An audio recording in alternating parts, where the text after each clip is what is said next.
হলে আমাকে মাথা ঝুঁকাবে। বিসমিল্লাহির রহমানির রহিম। সংগ্রামী সকল ফেসবুক ভাই বোন বন্ধু, বাংলাদেশের বাইরে পৃথিবীর যেখান থেকে এই ভিডিওটি দেখবেন, আমার পক্ষ থেকে জানাই সংগ্রামী সালাম, অভিনন্দন। সংগ্রামী উপস্থিতি, আমাদের রাজশাহী জেলা বিএনপির সম্মানিত আহ্বায়ক জনাব মোহাম্মদ আবু সাহেব চাঁদ, ওনাকে আজকে যথারীতি যে সারা বাংলাদেশে 26টা মামলা হয়েছিল, তারই ধারাবাহিকতায় নাটোর কোর্টে একটি মামলা ছিল। সেই মামলাতে আমরা মণিগ্রামের ইউনিয়নের পক্ষ থেকে আমরা সবাই তাকে স্বাগত জানানোর জন্যে এবং তার সৌজন্যে আমরা এখানে এই নাটোর কোর্টে আসছি। তো সেই ধারাবাহিকতায় আমাদের এই মণিগ্রাম ইউনিয়ন বিএনপির পক্ষ থেকে সংগ্রামী সভাপতি জনাব মোহাম্মদ হেলাল উদ্দিন রিয়াল আপনাদের সামনে কিছু বলবেন। মূল্যবান কথাটি শুনুন। আসসালামু আলাইকুম।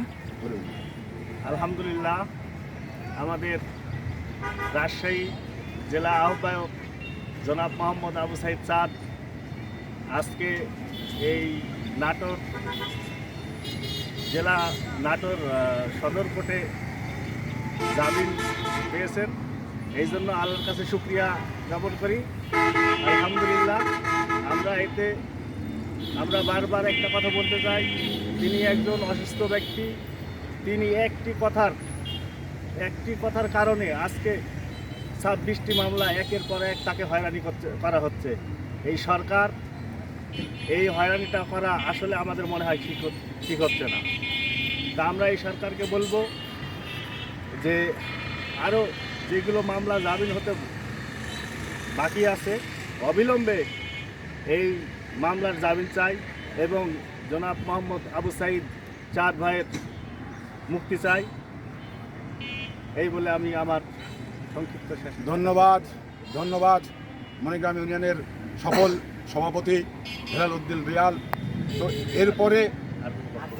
এরপরে আর কোনো বক্তব্য দীর্ঘায়িত করতে চাই না, তবে একটি কথা বলতে চাই বাংলাদেশের মানুষ হিসাবে। কারণ এই যে একজন 75 ঊর্ধ্বের মানুষ, তাকে যে একটি আবেগের বশে যে কথাটি বলেছিল, সেই কথার কারণেই আজকে সারা বাংলাদেশে 26টি মামলা হয়েছে।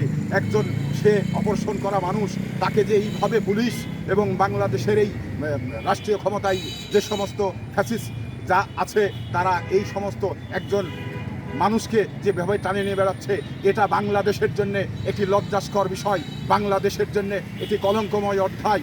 তাই এই আবু সাহেব চাঁদের আমরা অবিলম্বে জেলখানা থেকে বেরোনোর মুক্তি চাই এবং সকল রাজনৈতিক বন্দীদের অবিলম্বে মুক্তি দিতে হবে। এই বলে আমার কথা শেষ করছি। আসসালামু আলাইকুম ওয়া রাহমাতুল্লাহ।